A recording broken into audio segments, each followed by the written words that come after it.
Hello guys, hello. This is for Cancer. Cancer, welcome dito sa aking channel, Kapalaran 888. Welcome guys. Alamin natin kung anong messages, vibration, gabay energy para sa lahat ng Cancer. Thank you sa lahat ng mga subscribers ko, sa mga bagong subscribers guys. Thank you sa mga nagme-message. Pag hindi kayo nare-replyan guys, kasi marami kayong isipin nyo na lang na nababasa ko. Binabasa ko yan. Pag nag-e-edit ako, binabasa ko. Since marami siya, hindi ko maubos-ubos. Pero lahat yan, babasahin ko. Binabasa ko. Alright. So, Cancer. Cancer, 6 of Wands and 6 of Swords. So, this is relocation, travel, movement, level up. So, sinasabi ng bara sa'yo dito, Cancer, na if you're planning na mag-travel, mag-relocate, bumili ng sasakyan, or yun, relocation for work, or for business, or for leisure, or whatever man na relocation or movement siya, sinasabi ng bara sa'yo na ito ay magdadala sa'yo ng sobra-sobrang success. Ito ay magdadala sa'yo ng sobra-sobrang blessings. Okay? So, please comment down below if you resonated. Alright. So, sinasabi din ng bara sa'yo dito na this is 666. So, Cancer, kung nasaan ka man sa ngayon, kung nasa Pilipinas ka, sinasabi ng barahan na ito ay ito ay parang personal reading. Sinasabi sa inyo na magtatagumpay ka daw sa labas ng Pilipinas. Okay? Yung 6 of Pentacles na to, sinasabi din ng barahan sa iyo na makakahanap ka ng isang tao na makakatulong sa iyo, pero hindi sa Pilipinas, sa ibang bansa. So, ibang lahi siya. So, kung ikaw ay babae or lalaki, single ka, wala kang pamilya, wala kang asawa, sinasabi ng barahan na may pagkakataon na makatagpo ka ng love life. And yung love life na yon ay ibang lahi. And yung ibang lahi na yon, pwede din siyang Pinoy, pero nakatira siya residente sa ibang bansa. Citizen ng ibang bansa, dual, parang gano'n. May Filipino passport, may ibang lahing passport. Ang taong ito ay makakatulong sa'yo. Paano? In form of marriage to. So, pwedeng ipipetition ka niya, dadalhin ka niya sa bansa niya, or doon sa lugar kung saan siya. And then yun, matutulungan ka niya. Siya yung magiging kapartner mo for life. Okay? Siya yung magdadala sa'yo ng tagumpay, ng victory and success.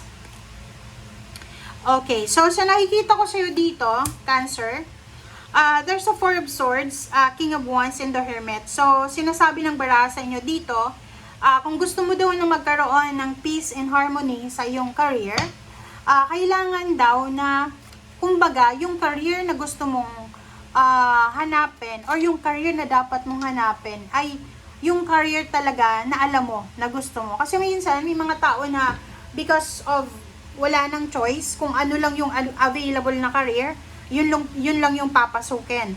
So, sa'yo, sinasabi ng bara sa'yo dito, no. Kailangan, wag kang magsisettle, Cancer. Wag kang magsisettle sa career, sa relationship, sa lugar, na alam mo na hindi para sa'yo, para sa peace of mind mo, di ba? Kasi mas maganda yung, tingnan mo, halimbawa, hindi mo naman alam yung trabaho. Syempre, nakapasok ka kasi mas hiring. So, gabi-gabi mag-iisip ka eh, 'di ba? Paano kaya? So, habang nagtatrabaho ka, mag-aaral ka, tapos yung training nyo, pero hindi mo pa rin alam.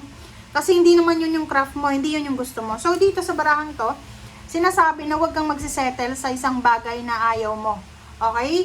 You need to settle sa isang relationship, sa isang bagay, sa isang lugar, sa isang trabaho, na alam mo na para sa'yo.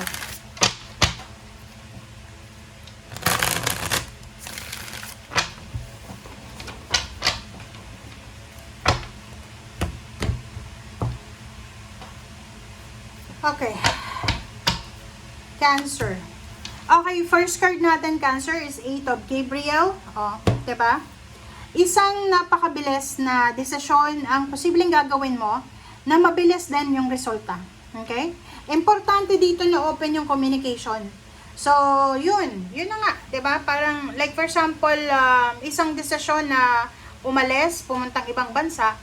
And, syempre, kung saan bansa ka man pupunta, sa bansang yun, posibleng doon mo mahahanap yung talagang Six of Wands mo, yung victory and success, yung recognition, yung awards, rewards, yung mga bagay-bagay na minamanifest mo or mga bagay-bagay na gusto mong gawin. Diba? Alright, so let's check. Ano pa ba?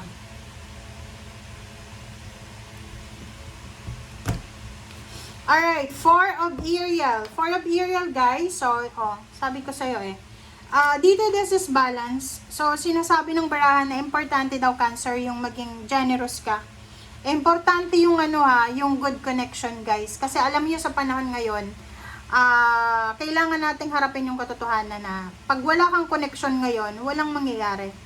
Pag walang, anong tawag dito? Pag walang magandang connection, kung palagi nating binaburn yung mga bridges natin, nagko-collect tayo ng mga kaaway, yung parang like for example, para kang wala kang pakialam kung maraming magalit sa'yo, yung parang, yung mindset ng iba, sasabihin, wala akong pakialam hanggat hindi sila nagpapakain sa akin. No, sa panahon ngayon, guys, kailangan ng magbago ng tao. Kasi sa panahon ngayon, hindi tayo mabubuhay ng tayo-tayo lang. 'Di ba? Kailangan natin yung bawat isa. Sa panahon ngayon, konektado na yung lahat Okay? Yun yung realidad Harapin natin yun. Kahit nga sa pamilya, 'di ba? Sa pamilya, kung halimbawa na ikaw ay aloof, yung parang wala kang pakialam sa pamilya mo, yung pamilya mo wala din pakialam sa iyo yan. Ganun lang, kung ano yung binigay mong energy, ganun yung matatanggap mo. So, kung may mga nagbabago sa buhay mo, wag kang against the flow, 'di ba? Okay? So, sinasabi ng bara sa'yo dito na kailangan mo ding bantayan yung mga expenses nyo. Yung papasok at palabas na salapi, kailangan yung bantayan. Kasi importante yon. Alright?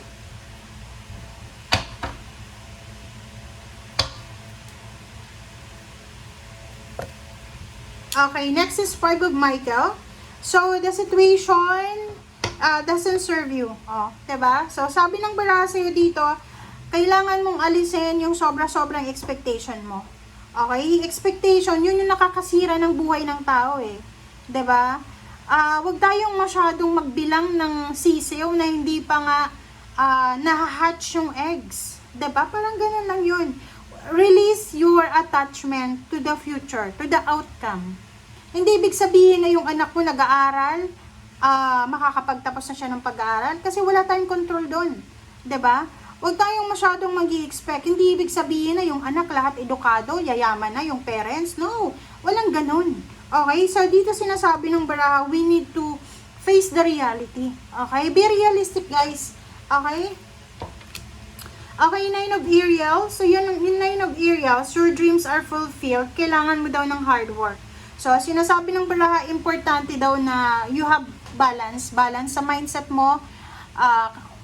Importante yun yung balance. Okay lang na mangarap tayo, okay lang na mataas yung pangarap natin, but we need to be realistic, guys. Maging realistic tayo na eto lang yung kaya nyo Kasi unang-una, pressure yun 'di ba? Sa panahon ngayon, guys, alam nyo, survival ngayon Okay? Kaya yung mga tao na ang taas-taas ang pangarap ngayon sa panahon ngayon, possible na maybe 1 year from now may depression and anxiety na sila. Sa panahon ngayon, kailangan lang natin, guys, makasurvive. Okay? Yung pangarap natin, i-set aside muna natin. Ang importante ngayon, mabuhay tayo. Ang importante ngayon is ma-provide natin yung mga basic needs. Yung mga basic lang, hindi yung mga kung ano-anong mga extra. So, ngayon, sinasabi ng baraha, importante na balanse. Okay? Follow your passion, pero yun na nga. Follow your passion, but you need to, timbangin natin. I-balance natin na, eto bang passion ko na to? Afford ko ba to ngayon? Diba? Like, marami kang hobbies, pero yung hobbies mo mahal. Wala kang extra money. So, gayon. Diba? Release yourself from attachment sa future mo. Release yourself also sa mga bagay-bagay na hindi mo kaya. Okay? Kailangan mo ng detox. Ano ba yung detox na kailangan mo? Unahin natin sa katawan. Mga bisyo, pagkain ng mga unhealthy relationship, unhealthy connection, unhealthy na environment, na trabaho, or whatever man. So, dito importante to guys. Okay? Kailangan mong unahin kung ano yung importante sa ngayon. Okay? Huwag tayong masyadong nakafocus sa future. Hindi mo nga alam kung may future ba. Diba? So, thank you guys for watching. Bye!